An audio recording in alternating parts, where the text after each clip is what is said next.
안녕하세요. 네, 오늘도 고생하십시오.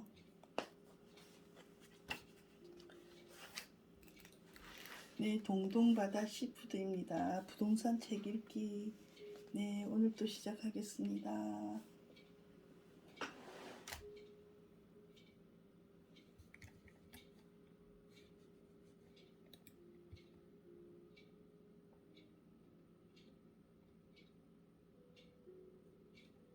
네, 여기에서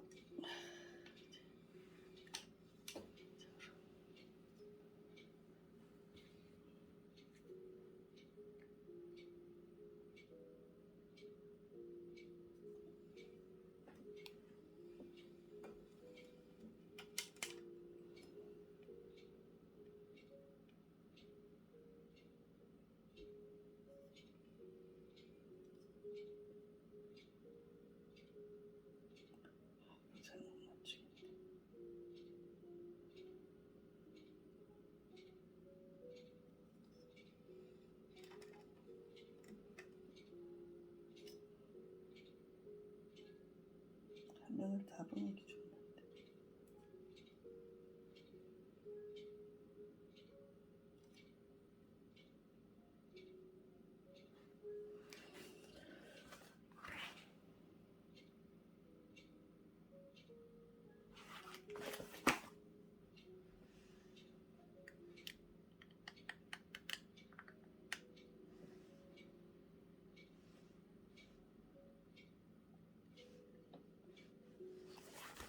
네, 시작하겠습니다. 오늘은 부동산 투자 거기에서 첫 번째로 토지와 단독주택에 대해서 알아보겠습니다. 네, 감사합니다. 이렇게 와주셔서.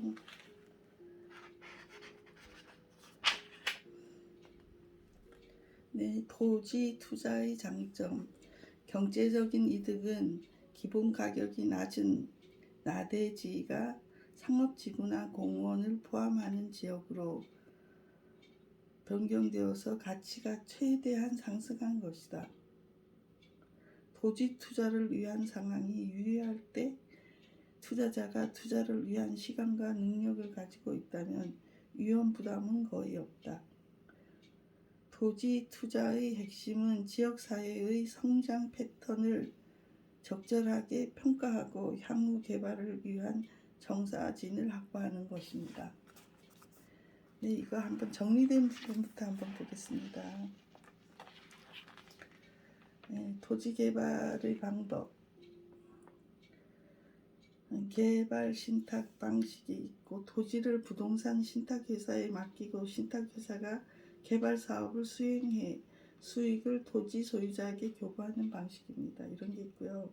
또 사업 수탁 방식이라는 게 있어요. 건물의 개발 계획 단계에서부터 개발 완료 후 관리 운영까지 부동산 활동 전반을 개발자가 담당하는 방식이고요.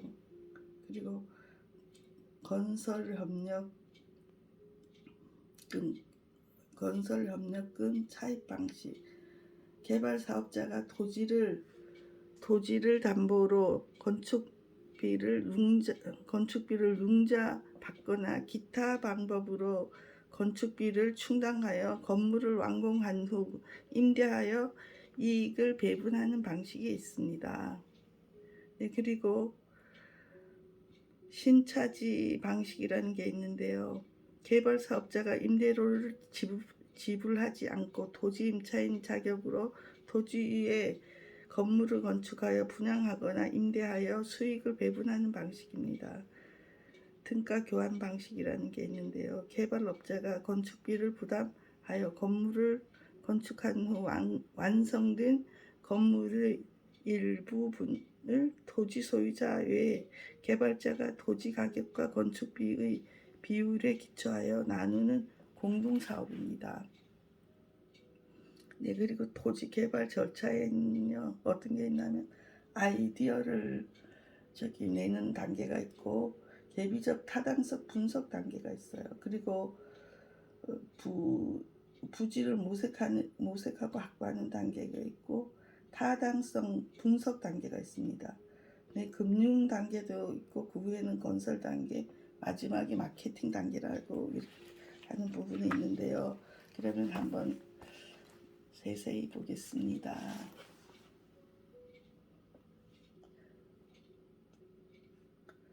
네, 아까 토지 투자의 장점 해가지고 여기 이제 토지에 대한 건데요. 장점 해가지고 다시 한번 보겠습니다. 경제적인 이득은 기본 가격이 낮은 나대지가 상업지구나 공원을 포함하는 지역으로 변경되어서 가치가 최대한 상승하는 것입니다. 토지 투자를 위한 상황이 유리할 때 투자자가 투자를 위한 시간과 능력을 가지고 있다면 위험 부담은 거의 없습니다. 토지 투자의 핵심은 지역사회의 성장 패턴을 적절하게 평가하고 향후 개발을 위한 정사진을 확보하는 것입니다. 네, 이런 정보가 제일 중요하다고 하네요. 네. 그렇다고 토지 투자의 장점만 있는 건 아닙니다. 단점으로는 토지에 대한 장기 투자는 투자자가 생각하는 것보다 훨씬 어렵고 훨씬 많은 비용이 들 수 있습니다. 세금은 예상보다 2, 3배 올라갈 수도 있고 물가 상승을 고려할 수도 있습니다. 또한 지방자치단체들은 건축 규제 및 계획의 유보를 통하여 기본 시설이 들어설 때까지 합리적인 개발을 제한할 수도 있으며 기반 시설에 대한 비용을 재산 소유자에게 부담시킬 수도 있어요. 네, 어쨌든 이런 걸 하는 게 쉬운 일은 아닌 것 같습니다. 그러면 토지에서 농지 투자에 관한 부분을 한번 보겠습니다. 농지 투자는 그냥 제목만 이렇게 씁니다. 투자 대상으로의 농지가 있어요. 이 농지라고 할 때 농지는 전답 또는 가수원 기타 법적 지목 여하에 불구하고 실제 토지 현장이 농작물을 경작 또는 다년생 식물 재배지로 이용되는 토지를 말합니다. 제가 저기 지목 28가지 한번 읽어본 적 있죠. 네, 그 지목이 있습니다. 그 지목에서 전답 가수원 기타 이제 뭐를 기르는 땅이라고 하네요. 그리고 농지 사용에 대한 제한이 있습니다. 농지는 크게 농업진흥지역과 기타 지역으로 구별되는데요. 농업진흥지역은 시도지사가 농지를 효율적으로 이용 보존하기 위하여 지정하는 지역으로 다시 농업진흥구역과 농업보호구역으로 구분을 합니다. 농업진흥지역은 농업의 진흥을 도모하여야 하는 다음 항목의 지역으로서 농림부 장관이 정하는 규모로 토지가 집단화되어 농업 목적으로 이용하는 것이 필요한 지역이며 농업보호구역은 농업진흥구역의 용수원 확보, 수질 보존 등 농업 환경을 보호하기 위하여 필요한 지역을 의미합니다. 네, 농지에 대한 거는 참 제한하는 게 많습니다. 농지를 살 때는 잘 알아보고 하시는 게 좋을 것 같아요. 그리고 농지 취득 방법에는 농지는 좀 취득하기가 어려워요. 농지를 취득할 수 있는 방법은 영농 목적의 취득과 농지 전용을 전체로 한 취득이 가능합니다. 그리고 농업인은 1,000제곱미터 303평 이상의 농지에서 농작물 또는 다년생 식물을 경작하거나 1년 중 90일 이상 농업에 종사하는 자를 의미하는 것으로 농업 경영을 하지 않는 자가 농업인으로 자기 농업 경영을 이용하고자 농지를 취득하는 경우에는 당해 토지 취득 후 농업 경영에 이용하고자 하는 농지 총면적이 1,000제곱미터를 초과하여야 합니다. 되게 복잡하죠. 네, 그렇지만 농지를 303평 이상을 가지고 있으면 농민이 되는 거거든요. 네, 거기서 관리할 수 있는 구역이면 그런 것도 가지고 있으면 좋을 것 같아요. 농업 취득 자격 증명은 농지 취득 자격 증명은 농지 소재지를 관할하는 시장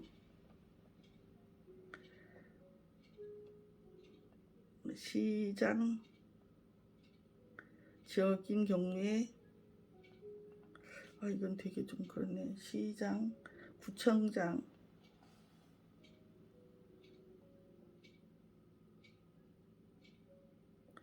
읍장 또는 면장이 발급한다고 하네요. 네, 그래 농지들을 취득할 때는 이런 분들이 취득 자격 증명을 받아야 하는 것 같습니다. 자격 증명은 발급받으려면 농지 취득 자격 증명서 증명 신청서를 작성한 후 다음의 서류를 첨부하여 당해 농지 소유 소재지를 관할하는 농지관리위원회 위원 2인의 확인을 받아 농지 소재지를 관할하는 시, 구, 면장에게 제출해야 합니다. 농업 경영계획서, 법인 등기부 등본, 이건 법인인 경우에만 그렇습니다. 농지 임대차 계약 또는 사용 대차 계약서 또는 농지 전용 허가를 받거나 농지 전용 신고를 한 사실을 증명하는 서류를 가지고 가야 된다고 하네요. 농지 전용 허가라는 것도 있고 농지 투자 시 유의할 사항. 이와 같이 농지 취득하는 데는 좀 복잡했죠. 그러면 봅시다. 이상에서 본 것과 같이 농지는 그 이용이나 취득에 상당한 제약이 따르는 것으로 상식적인 관점이나 다른 사람의 조언만 믿고 투자를 할 경우에는 상당한 손실이 발생하거나 농지를 취득하지 못하는 문제점이 발생할 가능성이 높습니다. 반면에 농지는 제약이 많은 만큼 가격이 저렴하여 취득에 소요되는 경비가 적고 해당 농지 개발이 예정될 경우 높은 투자 수익이 발생될 수 있는 장점이 있으며 농지 투자에서 가장 중요한 부분은 농지의 취득이 가능한 것인지 여부와 구입한 농지를 자신의 투자 목적대로 활용할 수 있는지 여부를 확인하는 것입니다. 네, 이런 걸 알아보고 농지에 투자해야 될 것 같습니다. 네, 임야 투자를 한번 보겠습니다. 여기서도 너무 많아가지고 제목만 보겠습니다. 투자 대상로의 임야. 우리가 통상적으로 부르는 임야란 산림 및 원야를 이루고 있는 수림지, 중림지, 암석지, 자갈땅, 모래땅, 습지, 항무지 등의 토지를 의미하는 것으로 토지 대상이나 임야 대장에서 지목이 임야로 표기되어 있습니다. 임야 투자 시 기본적으로 피해야 하는 토지는 어떤 게 있나 하면요. 보존 목적이 강한 보존임지, 진입 도로가 없는 건축 허가가 어려운 맹지, 보존 가치가 있는 나무 등이 있는 임야, 안반 등이 많고 공사 시 재해 발생이 우려되는 임야, 개발 허가가 어려운 급경사인 임야, 분묘기지권이 인정되는 묘지가 있는 임야. 네, 이런 곳은 피해야 한다고 합니다. 네, 만일에 임야를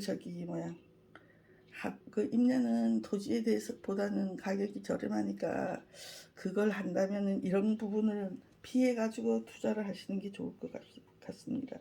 임야 투자 시 유의사항. 임야 투자의 경우 가장 중요해야 할 사항은 첫째, 해당 임야의 소유권자를 확인하는 것입니다. 네, 둘째, 임야의 경우 임야에 있는 묘지가 있는지 여부를 확인해야 합니다. 셋째, 임야의 경우 다른 토지와 달리 경계의 판정이 어렵습니다. 통상 임야의 경계는 능선이나 계곡을 따라 설정하는 것으로 임야도와 현장의 산봉우리와 능선, 계곡을 대조하여 개략적인 판단이 가능합니다. 네, 넷째, 상당수의 임야의 경우 진입도로가 없는 맹지가 많아 해당 임야를 개발할 경우 다른 토지 높은 가격으로 매수해야 하는 사례가 발생할 수도 있습니다. 다섯째, 남과 울창하여 가수 등이 식재할 임야의 경우에는 해당 수목의 소유자가 누구인지 거래 대상물에 해당 수목이 포함되어 있는지 여부를 판단해야 합니다. 여섯째, 도시민 소유나 부동산 매매업자로부터 임야를 구입할 때는 매도자, 중개업자의 말만 믿지 말고 임야 인근 지역의 중개사무소 등을 통하여 정확한 시세를 판단하는 것이 바람직합니다. 일곱째, 임야의 경사의 방향이나 경사가 그 활용 가능성을 좌우하는 경우가 많이 있습니다. 과다한 급한 경사도나 북향의 경사를 가진 임야의 경우는 그 활용도가 매우 낮은 편이며 경사가 높은 임야는 집중호우로 인한 산사태의 위험을 배제할 수 없기 때문입니다. 이렇게 돼 있네요. 네, 최고의 주택지 선정 방법. 최고의 주택지 선정 방법이라 해가지고 있는데요. 북쪽이나 북서쪽에 산이나 언덕이 있으면 좋다. 네, 이거는 부동산 그거 하는데 우리가 뭐 이런 걸 볼 수 있으면 좋겠죠. 그리고 장마나 물이 범람할 가능성이 있는 곳은 피한다. 또 직사광선이 많은 것이 꼭 좋은 것만은 아니다. 진입도로는 필수적이다. 돌도 아니고 흙도 아닌 땅이 좋다. 토지는 돌도 아니고 흙도 아닌 게 좋대요. 매립지나 지질이 다른 곳을 피해야 한다. 매립지 같은 것은 안 좋겠죠. 지대가 낮거나 경사가 심한 곳은 피해야 한다. 네, 이제 저지대는 안 되겠죠. 비가 오면은 글로 물이 내려올 수도 있고 항상 신경을 써야 하니까 그런 곳은 피하는 게 좋을 것 같습니다. 토지에 투자하는 전문가의 비결을 해가지고 또 있네요. 네, 땅은 언제나 진실하다. 적어도 5년 이상 보유해야 실익이 있다. 네, 땅은 만일에 취득한다면은 뭐 장기간 한 5년 이상은 봐야 된다 이런 얘기인 것 같습니다. 토지 투자는 마라톤이다. 토지 가격이 조금 올랐다고 당장 팔아버리거나 조금 떨어졌다고 조급해하면 대박의 가능성이 낮아지므로 장기적인 안목으로 봐야 한다. 21세기는 아무 땅이나 사준다고 오르는 시대가 아니다. 아직도 외환위기 이전의 수준을 회복하지 못한 땅이 수두룩하다. 네, 땅에 관심을 가지시면 좋을 것 같네요. 길이 아니다 싶으면 가감하게 발길을 돌려라. 정보는 곧 돈이다. 만일에 부동산에 관심이 있으면 항상 귀를 쫑긋하고 부동산 정보에 관심을 가지시기 바랍니다. 토지의 가치는 미래 이익의 현재 가치입니다. 부동산의 가치는 시대에 따라 변화합니다. 네, 전문가에게의 상담이 토지 투자의 지름길입니다.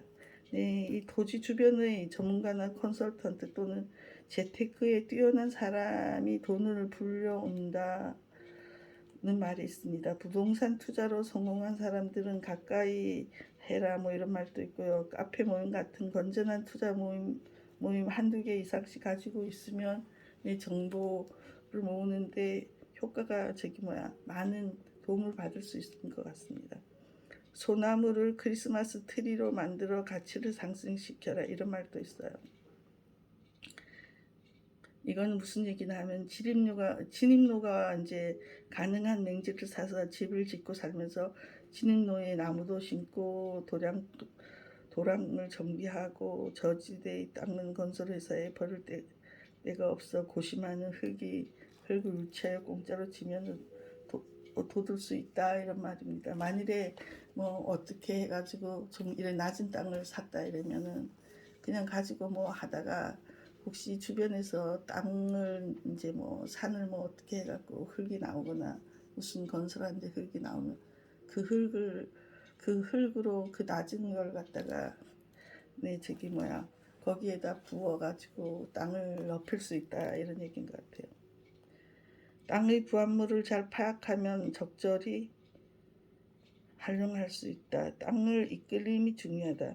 느낌이 좋은 땅이란 쉽게 말해 그 자리에 섰을 때 마음이 편해지는 땅이라고 합니다. 불안하거나 은습하거나 산만하면 반드시 그 이유가 있습니다. 네, 투자를 결정하면 과감하게 배팅을 한다. 네, 자기 본인이 감당할 능력이 있으면 그렇게 한다는 겁니다. 가격이 오른다 싶으면 중도금을 선지급해야 계약을 맞을 수가 있습니다. 그러니까 내가 땅을 계약했어요. 근데 여기가 막 뭐 무슨 개발 뭐 이런 정보가 막 흐르고 막 땅이 올라간다 이러면은 중도금을 뭐 언제 내기로 했지만 먼저 내가지고 중도금을 내면은 해약하기가 어렵거든요.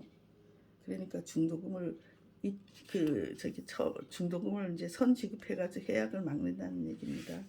가역은 금물이다. 네, 이 토지 같은 거는 장기 보유할 가치가 있는지 수시로 따져봐야 됩니다. 좋은 땅을 처분하기보다는 보유하는 게 좋습니다. 희소 가치가 있는 땅과 집가 상승 요인을 갖춘 땅을 보유하는 것이 좋을 것 같습니다. 네, 사회, 경제, 정치 전반으로 능통하여야 투자처가 보인다. 네, 기업 도시, 혁신 도시, 행정 복합 도시를 공략하라고 하네요. 그린벨트가 풀리면 돈도 풀린다. 대기업 공장 이전 지역 투자 메리트가 있다고 하네요. 이건 또 택지개발지구 신도시 주변 지역을 공략하라. 네, 토지에는 여기까지입니다. 그 다음에 단독주택을 보겠습니다. 네, 많은 부동산 투자자들이 단독주택의 투자를 장려합니다. 수다처럼 단독주택의 매입은 3가지 투자 전략이 있다고 하네요. 매입 후 수리해갖고 매도하는 것을, 매입 후 임대해가지고 또 하는 것, 매입 후 거주하면서 서서히 개조하여 매도하는 거. 네, 단독주택은 뭐 오래 살아도 되지만 이런 거 경우로 해갖고 투자를 할 수 있다고 하네요. 단독주택 매입 방법에는 보자. 네, 매입 방법에는 단독주택의 매입의 핵심은 유지 비용을 충당하는 것이다. 일단 투자자가 재산 유지에 소요되는 비용이 없다는 것을 알게 되면 투자 기간에 따른 가치와 최종 수익에 대한 평가를 하게 됩니다. 물론 투자자가 부지런히 그 지역의 침체되는 지역이 아니라 재산의 영향을 미칠 만한 공급 또는 민간 개발이 발생하지 않는 것을 확실히 확인하는 것을 전제로 한다. 네, 그러니 여기에도 정보가 중요하네요. 그러면 단독주택 투자의 장점을 한번 보겠습니다. 단독주택의 장점은 많지만 최고 장점은 여러 가지로 인한 급매물이다. 다음 주택을 파는 중요한 이유들이다. 근무처가 단독주택의 경우에 근무처가 이동되는 경우 가족수 증가로 인한 넓은 주택이 필요한 경우, 가족수 감소, 이혼 또는 가족 구성원의 사망으로 인한 소형주택이 필요한 경우, 현재 또는 미래의 경제적 문제로 인하여 더 이상 재산을 유지할 수 없는 경우, 저당을 잡히는 경우, 납부해야 할 모기지로 인한 경우, 이미 다른 주택을 매입할 경우, 다른 투자를 위해서 현금이 필요한 경우, 더 이상 재산의 소유를 원치 않거나 소유할 수 없는 경우, 원치 않는 상속 물건을 처분하고자 하는 경우, 네, 이런 경우에는 급매물로 나옵니다. 단독주택 투자의 단점도 있네요. 투자자가 수익의 조기 회수를 기대함으로 인해 수익성이 그다지 높지 않을 수 있습니다. 투자자가 단독주택을 매입해서 임대를 통해서 지속적인 수입을 원하는 경우에는 여러 채의 단독주택을 소유에 따른 유지상의 문제를 고려해야 합니다. 네, 이런 경우가 있다고 합니다. 네, 그러면 오늘 여기까지 저는 읽고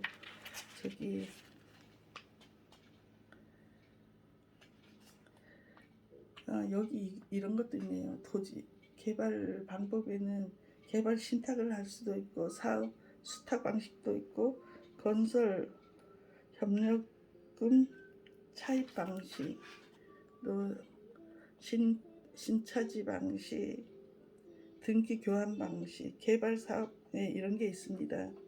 네, 여러분 부동산에 관심 많이 가지시고 네, 부동산 정보에 관심 가져주시기 바랍니다. 감사합니다. 여기까지 하겠습니다. 오늘도 건행하세요.